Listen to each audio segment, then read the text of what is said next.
Welcome to Millennial Z and Boomer X podcast. I'm Boomer X, Millennial Z. and today we're talking about the big quit, or what the news people are calling the Great Resignation. Um, like how bad is it?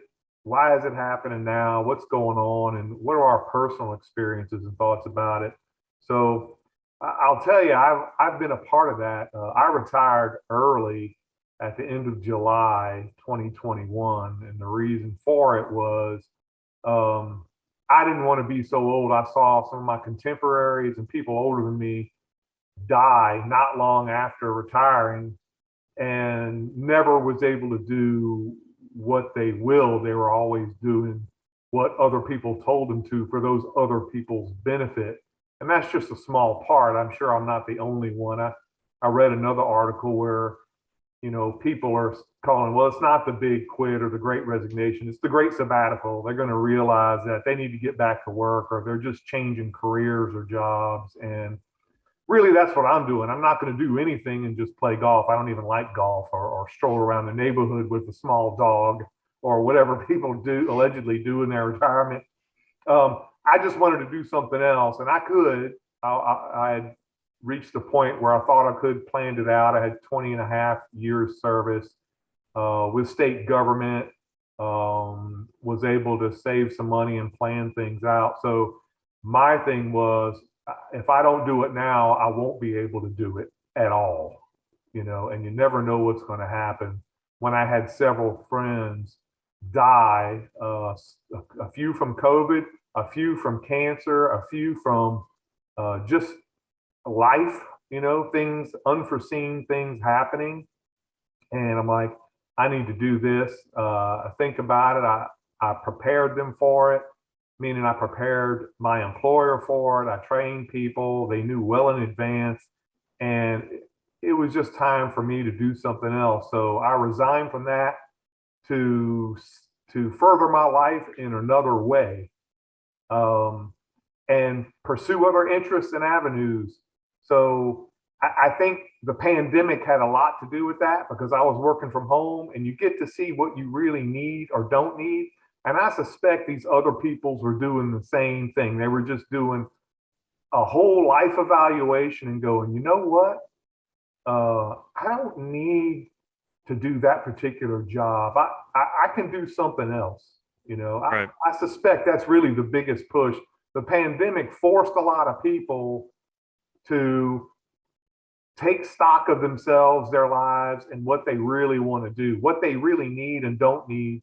Like when I was growing up, it was all about getting more, doing better, having better things, having more things. And when you're stuck at home, and no matter how many things you have, you really see what you do and don't need, and what brings you joy and is just a pain in the behind and requires a lot of maintenance. Or just like, why did I spend all that money on that? I don't really enjoy it at all, and it doesn't do anything but cause me aggravation. And now it takes up space, and I have to spend money to maintain it.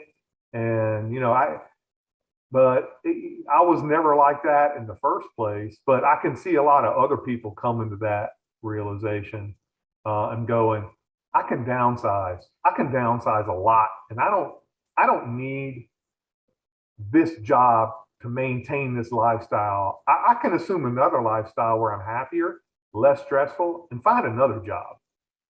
You know? Yeah. I think that was a big part of it. I think another one was a lot of people realizing they don't need to commute 10, 15, 30 minutes, maybe an hour, 2 hours, some people, a day to go to some job where they could have done their work from home. They're successfully doing their work from home for over a year, some people. They're like, why do I need to go back when you're telling me to go back when I've been doing my job perfectly fine from home, you know? Yeah, I, I read an article right before the pandemic, in fact, and it said that the average commute in the United States was 45 minutes. Yeah. That's one way. That's So I right. mean, So an hour and a half every day, of or your life at least gone. 5 days a week, usually. Yeah, just sitting in a vehicle, negotiating traffic to go to work or go home. And I can believe that in the Gulf South where we are, that's probably about right. I only lived 12 miles from work, and an average commute was 30 minutes due to traffic.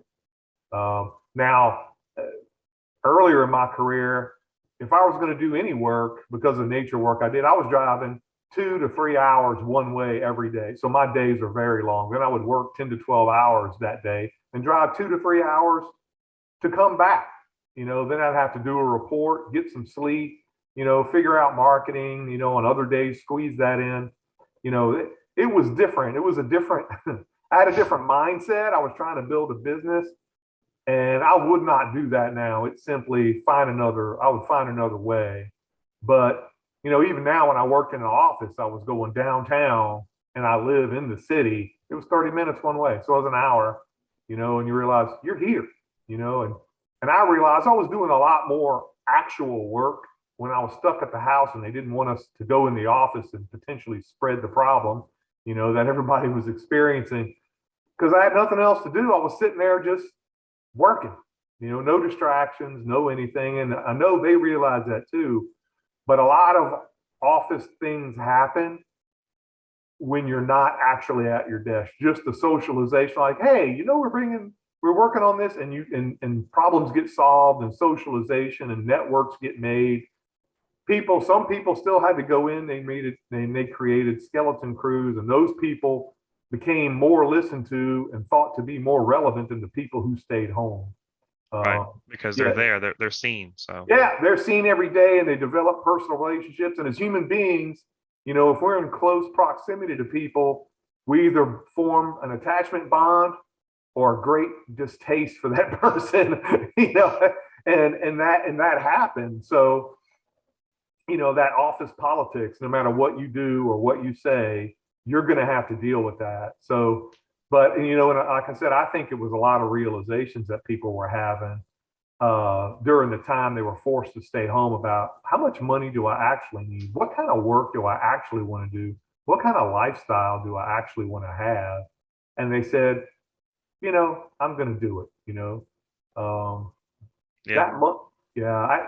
That's what it just seems like, to me. And that's what I saw. And anybody who had the opportunity to change the direction of their life took it. They made a decision to do just that.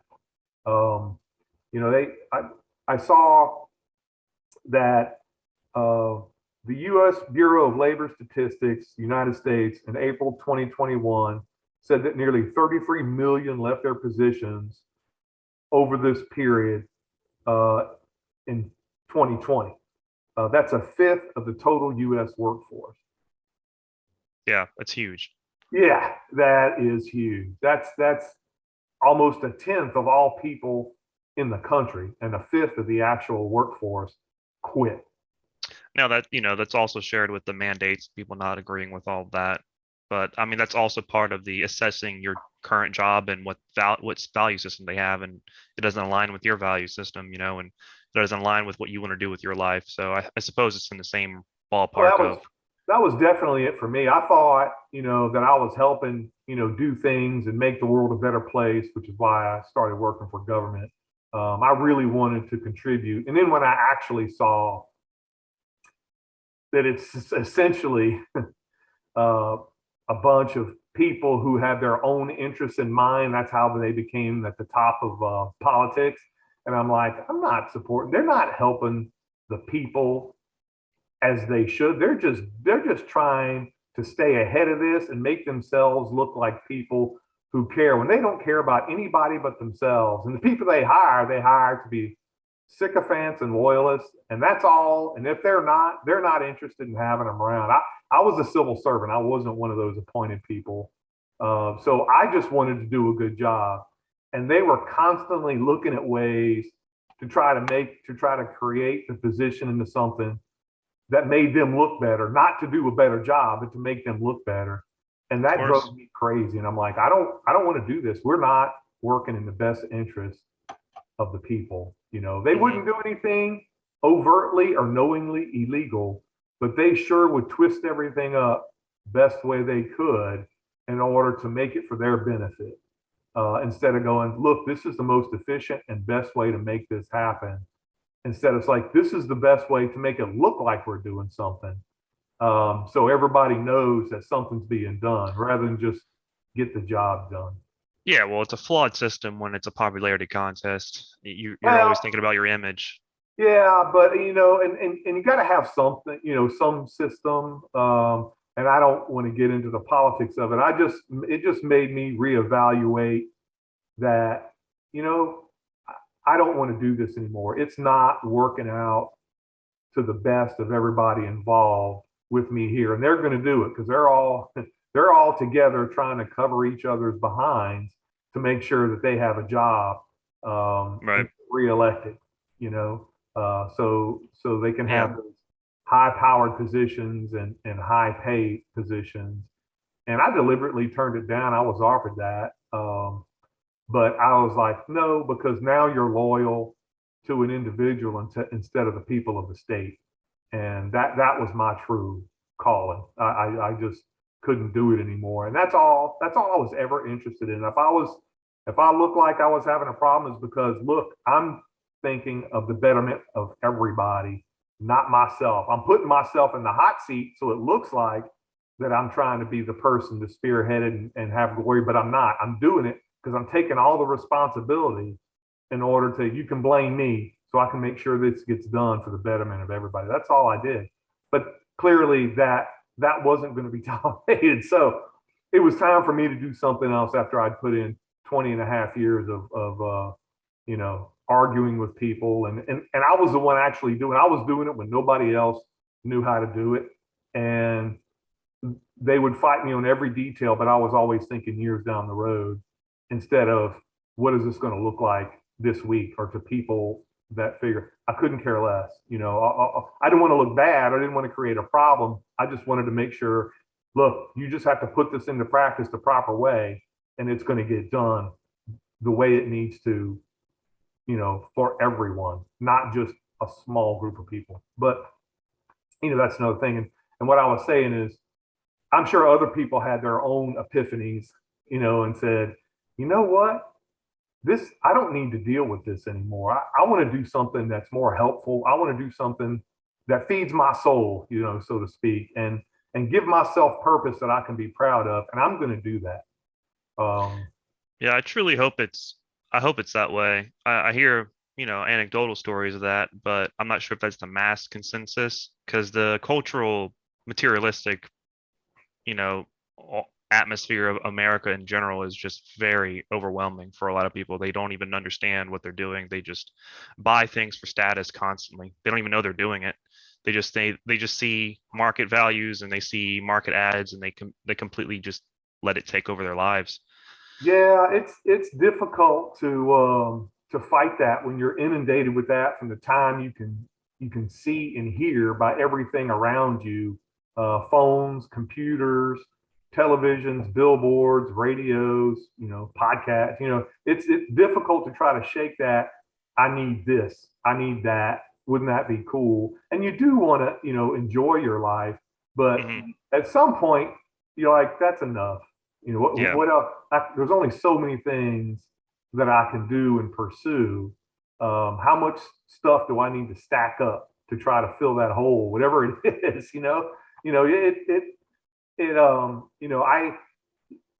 I don't know. At least that's what I think. But I think obviously the great resignation or the big quit is about discontent. Discontent of what type? I don't know. I just gave my personal story, and I suspect I'm not the only one. But another one is people quit jobs for two reasons. One, the pay isn't up to snuff, or the working conditions. And working conditions can it's either unsafe or they're being abused. They're either Yeah. being abused by coworkers or managers or clients. You know what I mean? Yeah. It's That's just that's toxic. that's Yeah. pretty much, yeah. That's pretty much it.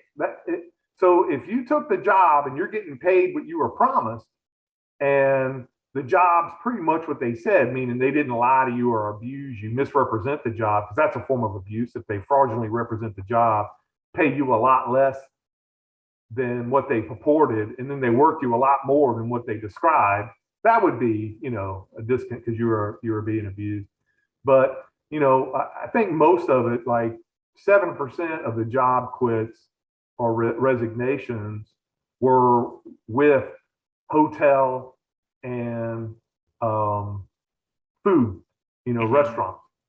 Yeah. Now, a lot of them were due to they closed during that 2020 period, you know. But the thing is, they didn't just hold on. They said, "Well, I quit." They're like, I'm not going to do this. This job, it doesn't pay well anyway. It's a lot of stress, and now when I need money, y'all are just going to leave me out, you know." Right. They didn't just say, "Well, call me," on hold or laid off or awaiting a new. They just left, Hmm. you know. I think that's also too is that a lot of people, they're working 10, 12 hours a day, some of these jobs, and they just don't have time to assess their life even, let alone look for another job. They just Yeah, do the same thing over and over daily and they don't even think about it because yeah. they When do, you're they get into a certain type of depression about it. They're like, I'm not doing what I wanted to do in life. So they just keep doing the same thing. And Yeah, you're it's on that grind, you and when you get a break like this with COVID, you get 2 months, 3 month break for some people even longer, they start to really able to reassess their value system and how they really want to look at the world they're living in. I would have to agree. I hope so. Mm, That would be good. That means people are saying, you know what, this is not worth it. If you want me to do this kind of grind, you need to pay me more. If you want me to put up, because most people are actually pretty good people, or the world wouldn't work at all. But yeah. some people are not. So some waiters and waitresses and people who work in the hospitality area, like for hotels and restaurants, tourism and that kind of thing, are dealing with some horrible people. And they will so desperately want to just say, just tell them off and tell them don't come back. But they can't, because they can't lose their job. So they put up with that, abuse, and put that smile on their face, because there's nothing saying, it's one thing to, like, you put out your best and everybody has a bad day or makes a mistake. But to do it continuously, and you can't even say, now, wait a minute, there's no reason to talk to me that way.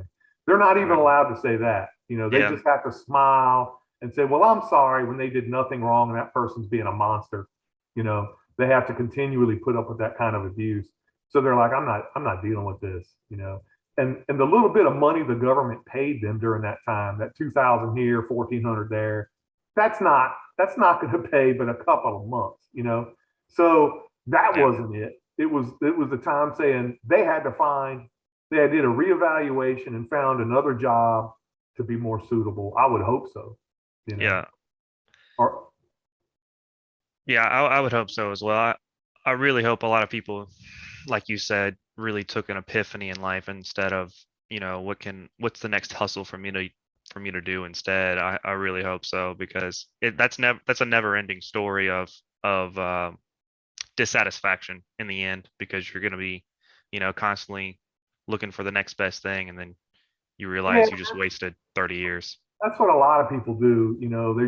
They just try to float along, but you just have to. One of them just has to hit, then you're golden. That's how it looks. So if they never give it their shot, if they've been having something in mind, I've always wanted to start this business for myself. I've always wanted to go into this career field. I've always wanted to have this kind of job or do this. Like, okay, now's your shot. Everything's shut down. Now's your chance to get into it, and I'm hoping that that's it. Yeah, Um, I'm not saying, yeah, chase your dreams for sure, especially you get the chance like this where you have plenty of free time. Why not? You have nothing to lose. This is one of the great opportunities of any. But I'm talking about the people, they get fired from something and then oh, I'm gonna go be, something else that pays terrible, has no ladder, and it's just a fill in for now. Technically they did quit their other job, but they're just filling it up with something else that's yeah, essentially the well, same thing. some people don't have that choice, and I feel That's for true. yeah, and I did read where they said, they have the Great Resignation that we discussed earlier with those statistics. In November 2021, we saw what 2020 had, but November 2021, like 4.1 million people quit. Hmm. That's huge. 1 month. That's the most any group has quit in the United States in 1 month in history since they've been keeping track. Yeah. You know, that's big, and that's not too long ago. That's just a few months ago. Yeah. Um, so and that's when people were getting back to work a little bit. You know, Yeah. they were in between outbreaks. You know, stuff Yeah, going that up. I mean, timing tells a lot. Is like that's when people really started trying to go back to work, and they're like, "Nah, I'm not doing this again." You know? right. Which makes me think that, you know what, that means other jobs and businesses are gearing up and they're looking for people. So people were able to leave the jobs they didn't like and go to other jobs that they may have liked better, you know, Hmm. or have better pay.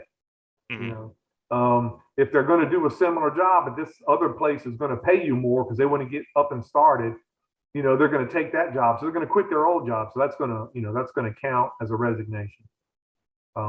Not a bad thing because wages have been stagnant in the U.S. for decades, really. It hasn't kept up with inflation, certainly not in the last 6 months. So you have to find something that pays more if it's offered, and you're doing basically the same thing. You know, Yeah. you know, employers are starting to compete, and I'm sure that has a lot to do with it as well, especially since the economy looks like it's starting to heat up again.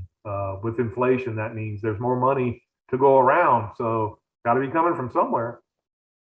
Even though the supply chain seems to be still choked down, but that means other things are working. So somebody's paying somebody, somebody's buying something. Well, what was it? I mean, inflation has the contribution to a couple of things. I know, what was it last year? They said 2/3 of America's printed money ever printed was in the last year before that, or something like that. It was some Yeah, that's insane number.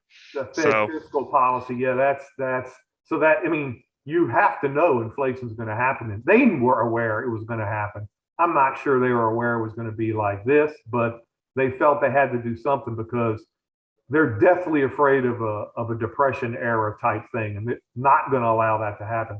But you don't want hyperinflation because then the bubble that's busts. that's worse. I mean, that was the start of World War II, right? And it's crushed countries.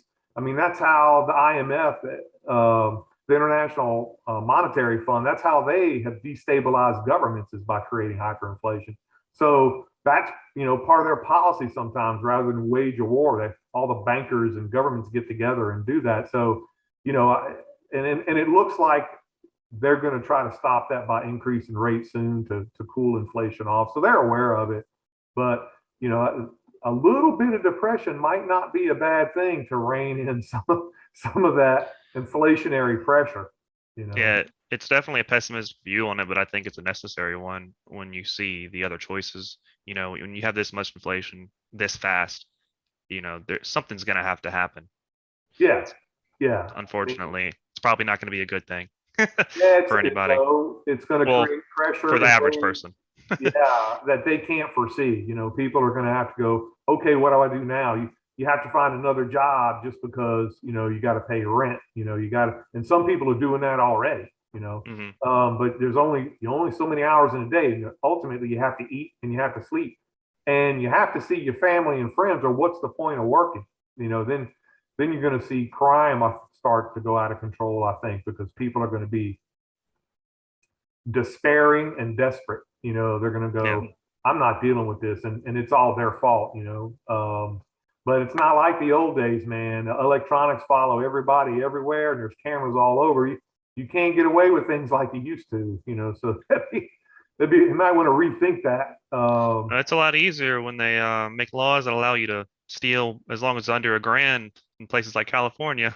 Well, they're finding that out, and yeah, they're like, "Well, what do we do? How do we stop this? You just reinstitute the laws you had before when that wasn't happening. How about that?" "Oh no, we can't do that." Yeah, that's a whole other issue. Yeah, yeah, crime's definitely going to raise. I mean, if you increase the inflation level, that increases the baseline for affording things, which increases the poverty line. I mean, that's just Yeah, and a common, lot of people are just going to base fall into that, economics. you know, they're going to become more desperate. So you know, they have to do that, especially with stagnant wages. Now, wages are starting to go up, which is, I think, one of the we discussed one of the reasons for the big quit. But again, the other reason is there's a bunch of jobs popping up. People see the economy start to warm up, and they're trying to start those businesses. They're trying to get those things going again, and they need people. And everybody's been home, and a lot of them quit. So they're hiring a bunch of people too. I'd be interested to see the statistics. You know, when they become available, is like, okay, how many people got hired? You know, because right now all I see is statistics on how many people left. And Yeah. Well, that was the thing is, I think it was also a kind of a hot topic for people was, oh, 55% of people are intending to quit their jobs in the next year. It's like, when we look at the average, that's probably not that far from the average. Most people are probably intending to quit their jobs. How many of them actually do it or actually change their ways? Like Yeah, everybody's discomforted about the job they have at the moment. yeah, So, that's what I said. It did see a thing. I think it was Business Reports. Yeah, that said that over 50%, 50+% of the people are discontented with their jobs. hmm And that was in December 2021. right. So, wow, that's half. Now, nobody wants to work where a place where they're not appreciated and they're underpaid. So, you know, so I don't know if that's the reason, or they just the kind of person that don't want to work at all. Which I want to stay busy. I like working. I like doing things. I like challenges and making things happen. But you want to do it in your own way, and feel like you're doing something that's worthwhile and helps other people. Um, Yeah. like I hope this podcast makes people think and consider, but I that idea that it might be the great sabbatical, which implies that, a year may pass and everybody's going to realize I need more money. Like my conspiracy theorist hat comes on and goes, this might be done to get people back to work because they can't afford anything anymore. Food's high, electricity's high, energy's high, cars are high, rent's high, everything else is high. So, man, I got to get back to work. I thought I could make it on what I had squirreled away, or these benefits, but I can't do it. I gotta get back to work.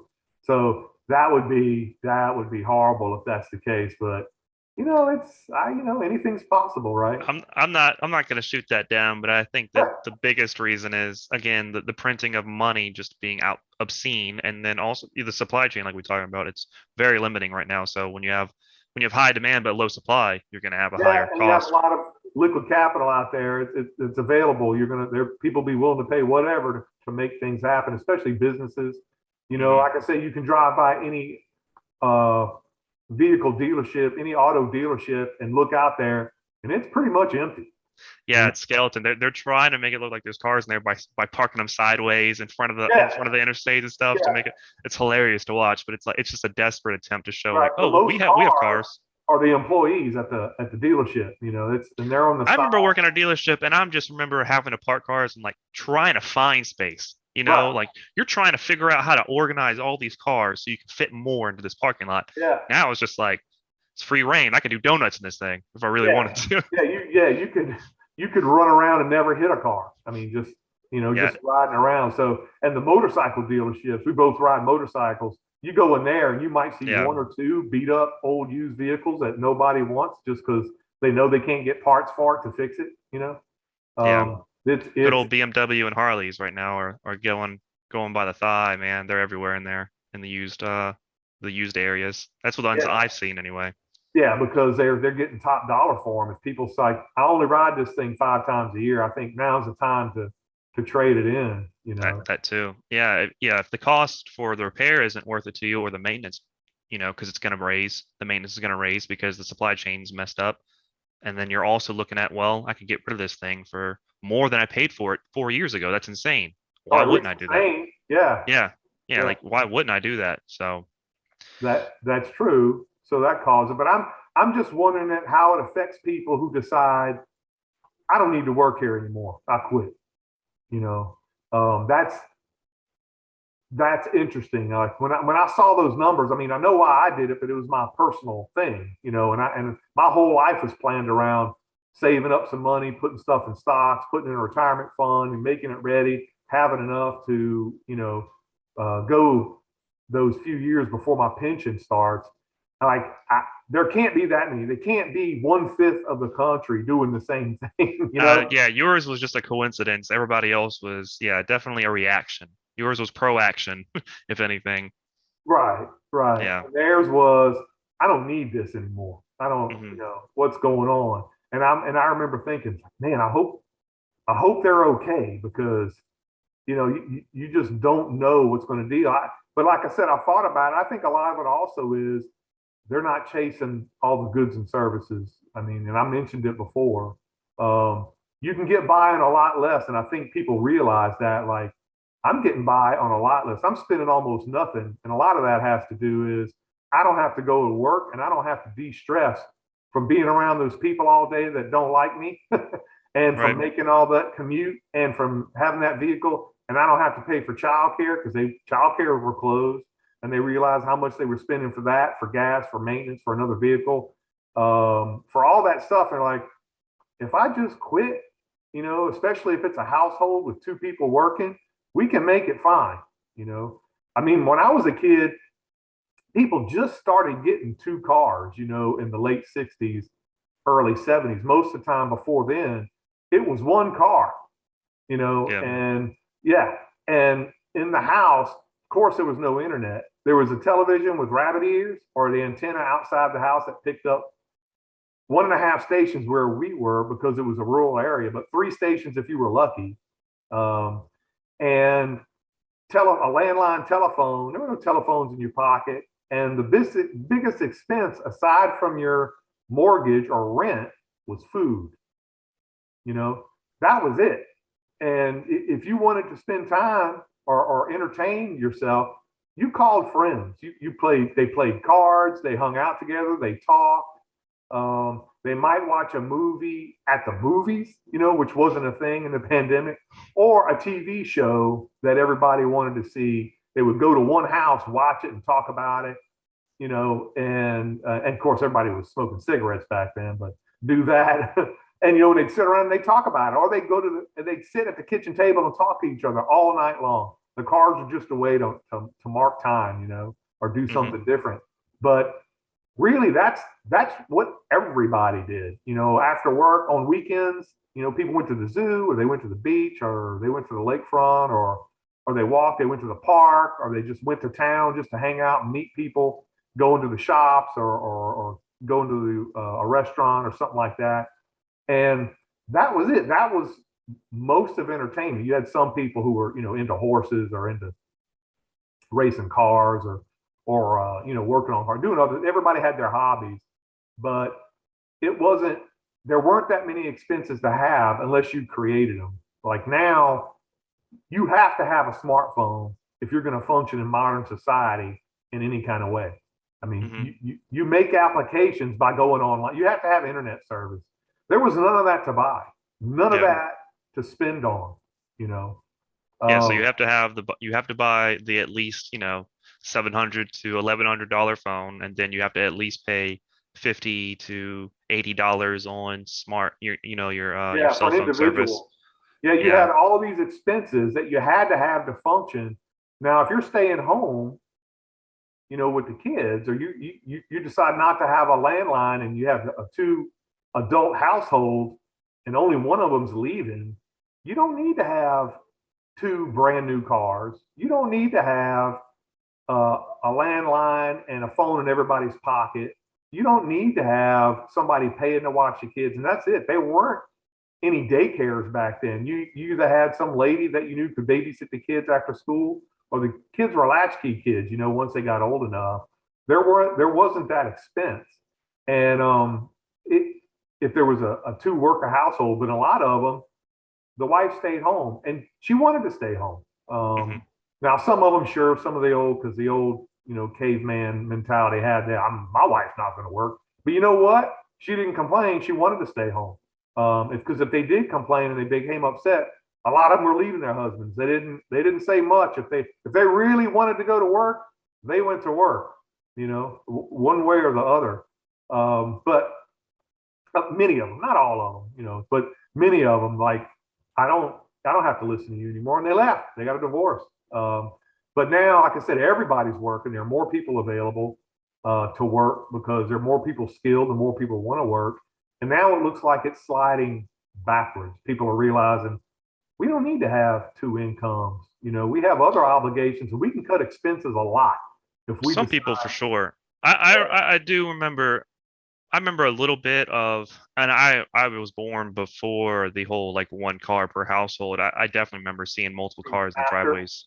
yeah, Yeah. I bet no, even in the 90s when, early 2000s, I remember at least two. cars were in the driveways of all the Right. houses in the Yeah, neighborhoods. that was the common standard that started Hmm. really in the 70s and continued. You had to have two functioning adults making things happen, especially Yeah. if they were both working, both Yeah, of but them. they were used cars though. Now Yeah, I'm seeing in the same neighborhoods, somebody has a new car, usually right, now. Somebody right. has a newer car, at least at the most 2 years, 3 years old now. When Yeah, I was growing up, it was like that was a big deal for them to have that in their house, you know. right, And right. and it's within the same, of course I can go to a much nicer neighborhood and everybody has a nice car, everybody has really, really nice, but I'm talking in the same minimum, Middle the class, middle. middle class, yeah, middle class people. Yeah, buying a new car is a big deal if you're middle class. Yeah, Yeah, and it's even more expensive now. So I know they're taking hits somewhere else to be able to afford this car, and I know they're not doing the proper savings like people used to value. I know they're not investing their money. I know they're just putting all into this car loan, yeah, instead of upgrading their house or doing something else they could be doing with it, because I'm seeing people in apartments.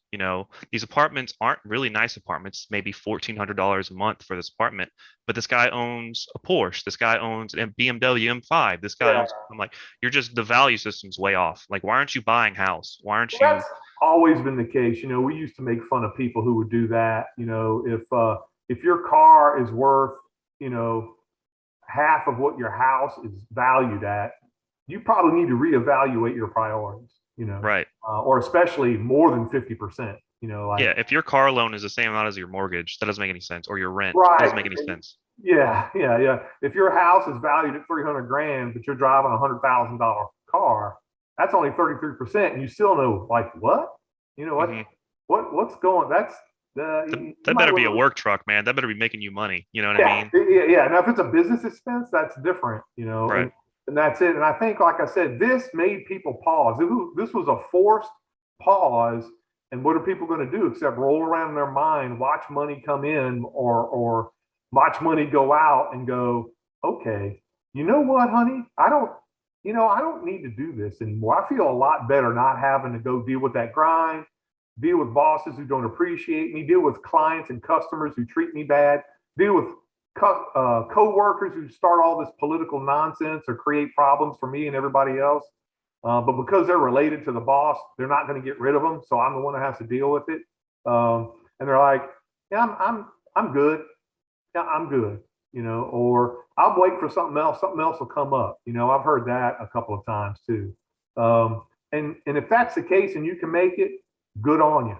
You know, Hmm. they should catch that stuff in the bud. That's toxic work environments, or hostile work environment if they're deliberately messing with you just to make you feel bad or seem less than, or like you don't know anything, to make themselves seem better because they know they don't know anything because they got the job because their mother is best friends with the boss's mother. So they got hired. So and that's, if that's the case, yeah, get away from them, let them figure it out. you Yeah, know sweet, sweet nepotism runs yeah, rampant. yeah. And they'll swear that side. Oh no, I'm qualified, I have the education that justifies it. You have the education, but you have no experience, and now you're senior management. Like, Right. how does that happen? you Yeah. know You've never managed anything in your life. and It's you weird. were a failure at everything else you tried, and now you come to this place where it doesn't matter if you fail because everybody else knows how to do their job, been doing it for years, so they'll just take up the slack for you. They'll just keep doing what needs to be done no matter what. It's, Yeah. yeah. So, and I know, that's happening in other places, and people are just saying, I don't need this. I've realized that I don't need to be here, so I'm not. I think that's the big thing. And I hope it continues to force employers to reevaluate their organization, the way they treat their employees, and what kind of work environment they do. I did see that they are looking at that, and they're trying to engage their employees, and that's a good thing. I always wanted to be, and everybody says, oh, we're like family here. Whenever I would hear an employer say that, when I was, because I did contract work as an investigator for different companies, and they were like, well, I hope we have a good relationship. Now, I wasn't an employee, but they were, I hope we have a good relationship because we're like family here. 9 out of 10 times, it was like they were a dysfunctional family. They Yeah. yell at each other. They demand people show up for work no matter how sick they are. And I'm like, that's not always. Now, every once in a while, I would see these people have genuine, caring and compassion for each other, and it'd be a great place to work.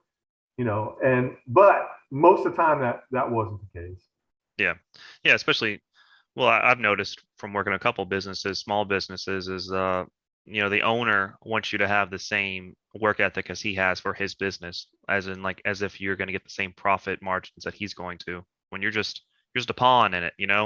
Like it doesn't make any Yeah, sense, buddy. Why do you want me yeah, to work 12 hours when I'm not getting paid for any more than that? that's tough when, especially when way back when again in the late '60s, early '70s, you know, the CEOs were only making 7 to 10 times more than the average floor worker, the average technical frontline worker.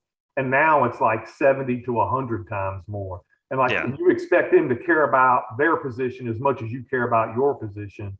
That's unlikely. Hmm. That it's the world has changed, and especially if you don't hardly speak to them or talk to them, and they don't even know who you are, but you want them to care about the company that's rewarding you handsomely, but working them to death and paying them meagerly. That's not going to happen, and I'm sure that's part of the reason why many people are quitting. Um, Retail's a big one. You have people quitting because they didn't want exposure to the virus, and now they're saying, you know what, I'm not putting myself in that position, and you're still paying us garbage wages and garbage working conditions with people who refuse. You give us no authority to kick people out of the store for people who refuse safety conditions, and you give us grief for it, and now I'm exposed. So not doing it. Hmm. I'm sure that was a lot of it. But November couldn't have been, because, like I said, November they reduced all that. I think people just said, you know what, I don't need to be here. Yeah. I hope a lot of people looked at it too. I remember when it first started, is the commute times were insanely lower because not that many people were on the Yeah, road, and yeah. that I had to hugely commute decreased the a amount few of accidents times. that happened. Yeah, I worked, like I said, from home, but then they started, they wanted us back into work, especially people who were in upper management wanted us back into work. So I commuted a few times, and it was less busy than on any Saturday, any weekend day. It was during the rush hour, time for it was nothing. Hmm. So I know, I was one of the few people going. Of course, that was also a person in charge who wanted people. They wanted butts in seats, and he didn't care. You know, he Yeah. he got his vaccine and thought, it was like the polio vaccine. I can't get it now, and found out different. But because a lot of people got sick after they started coming in, but didn't care. He's one of those people. You're not working unless you're in the seats. Although you could track it and see literally things happening. Digital products and documentation being done, and certain things being accomplished while nobody was there. So obviously that wasn't necessary.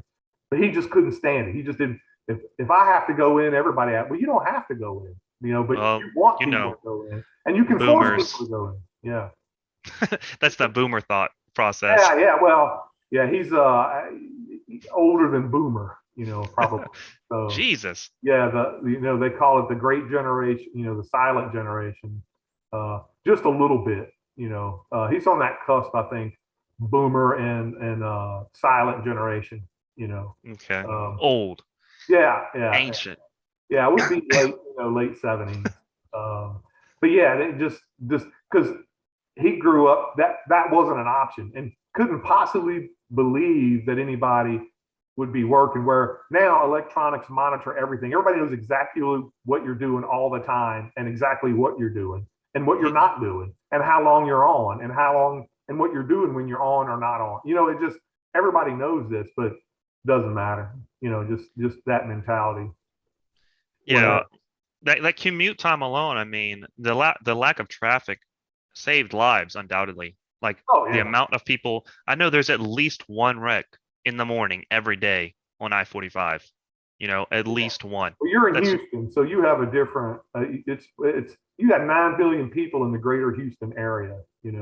So that's going to be a whole different Yeah, ball. but I mean, when you don't have that many people on the road, you have less accidents. It's Yeah, just how it yeah, is. And you see all the stocks for gas, for Exxon, Chevron, Shell, and the rest of them just plummeted in the 2020s because nobody needed fuel for vehicles anymore in the United States, and that they use it more than anybody else. It just plummeted. So using less fuel, less traffic, therefore less collisions, less government services being used, less hospital services, which was a good thing because the hospitals were full with people who were sick. They were bursting at the seams, and it really needed to happen. I know those people who said, "Well, this is crazy. We can't get anything done." Well, things got done, you know, and there were a lot less problems because people weren't intermingling and spreading it like crazy. But I know it's tough for people to acknowledge it because they thought it was a hoax, which is silly. But I know that it did force people to reevaluate how they live their lives, what they do, when they do it, how they spend their money, how they earn their money, and what they have to tolerate from people on a day-to-day basis when you get a break, a forced break, and you don't have people who are nasty to you, and people you like, I don't need to do that anymore. I'm not gonna. I can do something else, or we can make it on one. I didn't think we could, but when we cut back all this, and I don't have to drive, and I don't need a new vehicle because I can sell my vehicle and get a cheaper one, or just do without it. And then you change your lifestyle because you had to, and now you realize this is pretty good. I think that's what's causing it, personally. You know. Everybody just needs to start getting motorcycles, man. Just Yeah. lower that cost. Lower that cost. Although, I Right. mean, it's debatable, but I mean, at the end of the day, you're paying, Well, that's a seven. myth. You're paying less for gasoline, but you change your tires like 10 times more Yeah, often than you do with a car. the maintenance there is definitely more, but I mean, you can't compare a 7 grand used bike compared to a $70,000 new truck that you didn't need. You know what I mean? Like that already ceiling is going to take a long time for that maintenance to catch Right, up. right, right, right, You'll right. never But get there. also, whether people just aren't the same. I mean, people are per capita, and not even per capita, but just raw numbers. There are fewer motorcycles on the road, but there's a Yeah. lot more people on the road. So, and everybody drives crazy. There's a lot more traffic, and that's all true. You have to be a certain kind of person to want to ride a bike as much as you can. Like I have it, you have it, but most people don't. They do it as it's a recreational vehicle, and they do it whenever it's convenient and fun. Yeah. We do it whenever we can, whether it's fun or convenient. We do it. Yeah. Rain, cold, doesn't matter. Most people don't do that. I've avoided ice for now on. Yeah, that's yeah. And you found out why. And one of my bad wipeouts was due to black ice. When I was in the army, I was on a motorcycle, hit a patch of black ice, and next thing I knew, I was on my back, and the bike was on the other side of the road. I don't even remember Yeah, how it it happened. happens quick. Yeah, that low side happens quick on that ice for Yeah, sure. yeah. And I was going down a highway, a state highway, with just a slight turn, and it was gone. Just it's like a frictionless patch. Done.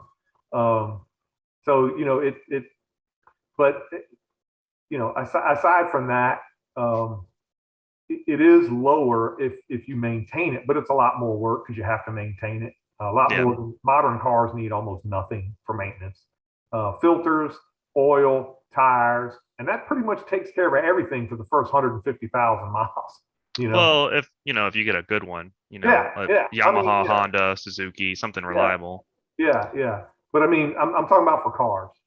Oh, cars. Yeah. I mean, you don't have Yeah, there's obviously. I mean, the reason I say it is because the lack of expense. You when you get a motorcycle and you start doing that initial motorcycle expense. life, Correct. yeah, you start realizing like, okay, I don't need that many things because you can't carry that many things. Right, right. But So again, that requires a certain mindset and lifestyle. And I know what you're saying, or I think what you're trying to say is, well, if you're going to do that, go ahead and get more minimalist, and you realize you don't even need a car, right. and you can create an even more minimal lifestyle. Just do a motorcycle. But I we live in the I Gulf. wouldn't recommend no car, but at least I would say one car, but like try to ride your bike as much as possible, just because it's like you start realizing real quick how much you don't need. I don't need 5 bags of whatever the crap I have in here, or I don't need to buy all these groceries for possibly stuffing my freezer for things that I'll have to throw out in 4 months because it got freezer burnt. You start Right. buying things, you Right. start buying for this week. You start buying, like, I can only fit so much, so I have to buy what I'm going to eat, and you eat efficiently. You start doing things more efficient because you have to live efficiently. I think it's just a Yeah. better lifestyle if you're looking to do that. And maybe that's what we were trying to say earlier. People are living more purposefully and with more thought and intention into what they're doing with their lives. Hmm. So they're not tolerating that stuff. And certainly, if you're a motorcycle is going to be your main mode of transportation, you have to do that. Like I have an old used car, as you know, um, 15 years old now, and it's I don't hardly ever drive it. I ride the motorcycle to do anything I need to do 3 to 4 times more than that. Hmm. I use that if I'm going to make a large grocery run or do a long run in very inclement weather and I have to take other things. Otherwise, I'm on the motorcycle. That's Yeah. how I prefer it. But that thought process, you realize I'm doing this because I enjoy it and it adds something to my life. Like really, the worst day on a motorcycle is still better than the best day in a car to me. Maybe Yeah, not. yeah, I yeah, don't yeah. know if I There's agree some with that. bad ones. I've ridden my motorcycle through hurricanes and some really bad storms at night, lightning, and with a semi-flat tire. And even then, it was horrible at the time. But even then, I'm like, that was still pretty cool. It's better than the car. Even on a nice day, just because I was on a motorcycle, it's just more enjoyment. But the thing is, I did it on purpose, knowing the limitations and like, okay, I have no choice. I have to do this. Um, and you're willing to accept that risk. And they're willing to accept that risk. Like, you know what? The worst day at home is better than the best day at work. I need to be somewhere else. And that's why I mentioned that as an analogy. Like, this is, I don't want to die of a heart attack, when in my late 40s or 50s, and doing a job I hate, dealing with people that don't like me for poor wages. I'm ready to do something else. And I'm sure they had those realizations and epiphanies. That kind of fortifies that idea too, that you saying they're kind of having an epiphany about their Yep. lifestyle. Is a lot of people got into fitness over Yeah. the break and started people like, I need to eat better, I need to move around more, I need to start exercising. So I think that does go along the same thought process of I need to improve my life and what I value, because obviously this isn't what I actually wanted to do with my life.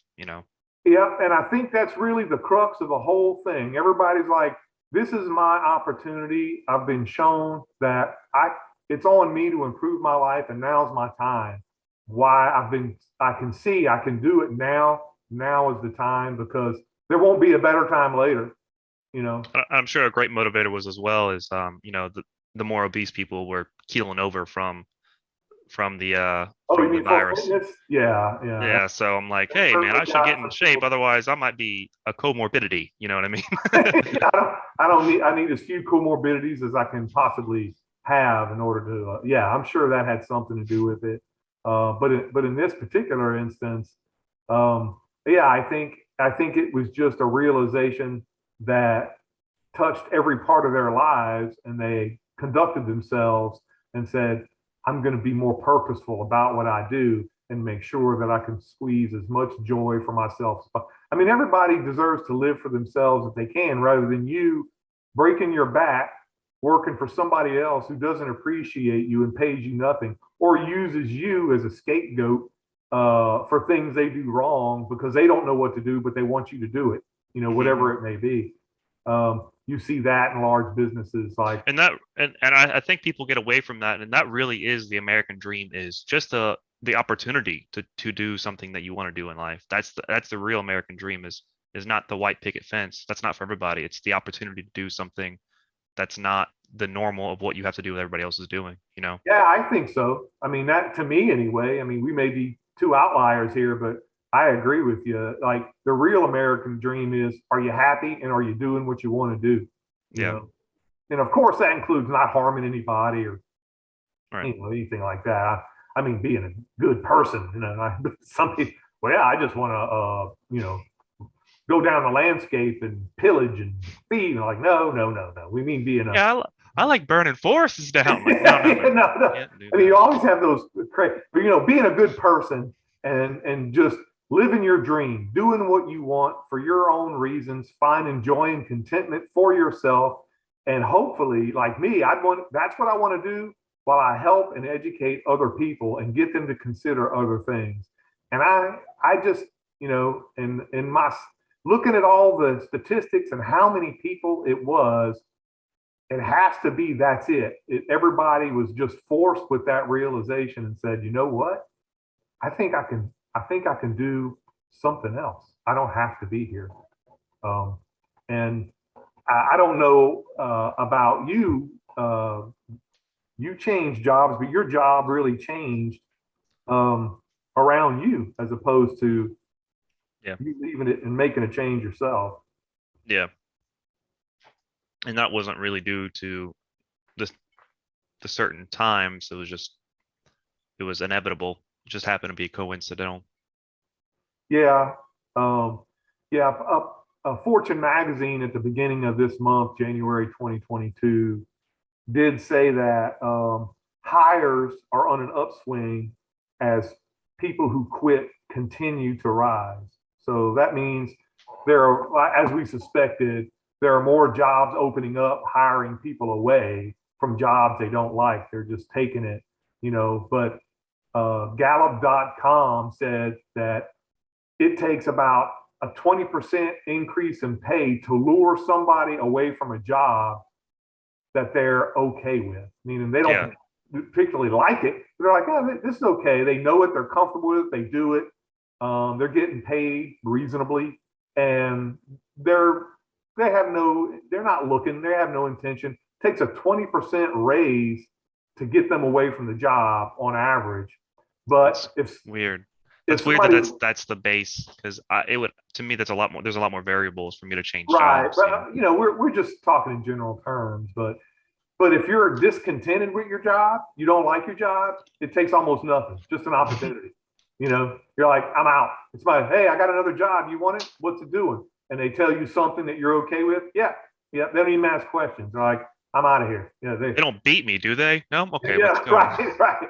So, it seems like, as we were talking, that people were taking this opportunity. They're quitting because they're not happy, obviously, but the reason they're not happy is they're not being treated well or they're not being paid well or both.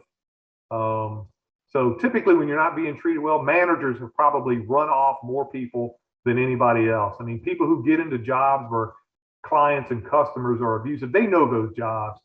But if they have no backing from their managers or they get harassed by their managers, they're not going to be there long, no matter how well they're getting paid. They're going to be like, I'm not going to be here. Or if a manager sees they're a good person, but they see coworkers and supervisors being problems to other people, but they do nothing about it. They don't have their people's back, especially people who produce and make good things happen. But they just, I don't want to get involved. They'll figure it out.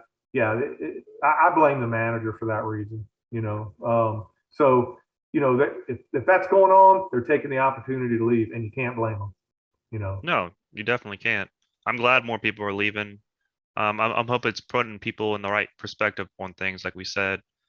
I hope I on really the think long so. run that Yeah, I hope in the long run with what the infrastructure is now with internet availability for most people in America that at home work really becomes a lot more norm because I think can that can solve a lot of issues that we have in America right now with commute, with traffic, with accidents, with everything that's coming up. That's yeah.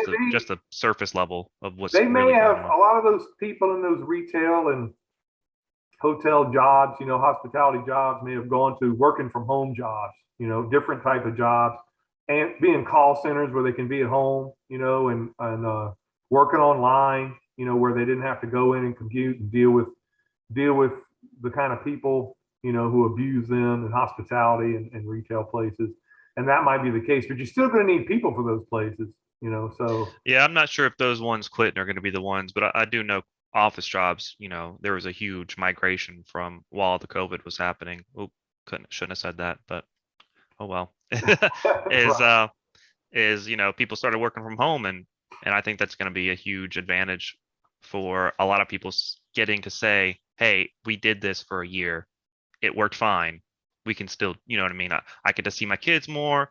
I get to see my husband or my wife when they come home more because I'm not out working, or they get to work home with me. That's even better. I get to see them a lot more often. I get to do things on my break instead of just going down to the local gas station and grabbing the fastest food because I didn't have time to prepare the night Yeah, when before. you're not spending money on gas, transportation, childcare, eating out at lunch, tolls and wear and tear, clothing, going out after work to maintain that, work colleague aspect, when you're not dealing with all that and you realize how much all that actually costs, and the attendant accessory expenses that go with those things that you don't think about or see until you actually don't have to use them, and you see your monthly expenditures drop in half because for that individual, because they're not doing those things, they're just staying home and doing what they need to do with occasional entertainment expenses of Netflix or HBO Max or something like that, downloading a movie or going for a walk in the park or working out at home because you can't go to the gym because it's got its problems with people. When you see those expenses dwindle to very little because you don't have to go into the office every day, and you didn't want to go into the office anyway, you just thought you needed the money, and you realize I don't need that much money. Yeah, it's definitely going to make you rethink your life, and you realize I'm much happier because I don't have to deal with those people, whoever those people are, whatever they might be. Like, I don't have to deal with those people. I can do something else. I'm doing something else. That's really what I think this is about. And they, you see a lot of other people who have PhDs and unemployment statistics and all this, but they didn't have to live it. They're doing jobs they want, and their ivory towers are pretty high up there. So they don't really know what these retail workers have to go through, these hospitality workers have to go through, these office workers who are overworked, misused, and abused, and all the internal politics. I'm sure they have their own, but it's different when all you have to do is research statistics, do some, fact checking, create an essay report, and get it out there. I mean, you don't really have to talk to anybody. You just have to produce this product, and get it out there. Um, and you might be doing it from your home too, where you don't have to deal with that like those people that the average person had to do. And now the average person realized I don't have to do that. So they're just leaving. They showed a fifth of the people left in 2020 and 4.1 million more left in just November. That doesn't even speak to the one that was 2021. That doesn't even speak to the ones in 2021. I'm sure there were more people who quit. Yeah, from Yeah, it was January. still going on. Yeah. So that's a fifth quit in 2020, and in 2021, I didn't find any accurate statistics. It was all over the place, so I didn't want to quote them. But it was certainly, they said that was the most in 2020, so it was certainly up there, and it was the most in 2021 in November. That 1 month was the most ever, 4.1 million. So yeah, it certainly was happening other months. So there's a lot of people who realize I don't have to be here or I'm doing something else, and they took the opportunity to do it, and good for Yep. them. Yeah. So what about you? You think you're going to do that? It's always been a thought in the back of my head, especially with my situation. I've lived a minimal lifestyle for since growing up, so it's nothing new to me. It's been like I don't need that many things. So if I really wanted to get something done, I have plenty in the bank. Yeah, I could. we were, mission specific on what we got and why. I mean, we had video games and watched movies and went some places, but there weren't a whole lot of extras, Mhm. because we were supporting two different households. Your mother had hers, I had mine. And, I was trying to spend as much time with you. So I kept my hours to a minimum, which meant minimum income, and that's why I took that job with state government. So I would have a 9 to 5 and I could spend it with y'all. So state government doesn't pay much with me, but we had just enough and just enough to be entertaining. We could do things, but you could see, what it could do, what you could do with not as much as a lot of other people. And it didn't really mean anything. I thought we were generally happier than they were. I mean, surely it would be cool to have more stuff, but obviously didn't need it, right? Yeah, and I guess that's another thing to a lot of people was during that lockup was a lot of relationships were struggling. A lot of people were realizing I don't like being around this person that much Oh, when I'm not at I'm work. sure. I'm sure that had a lot to do with it too. I don't know if it had any impact on resignations, but Uh, I'm uh, sure it Divorce rates I think went up, right, which right. is But unfortunate. I mean, job resignations. Like, Hmm. we talked about you going back to school for a specific skill.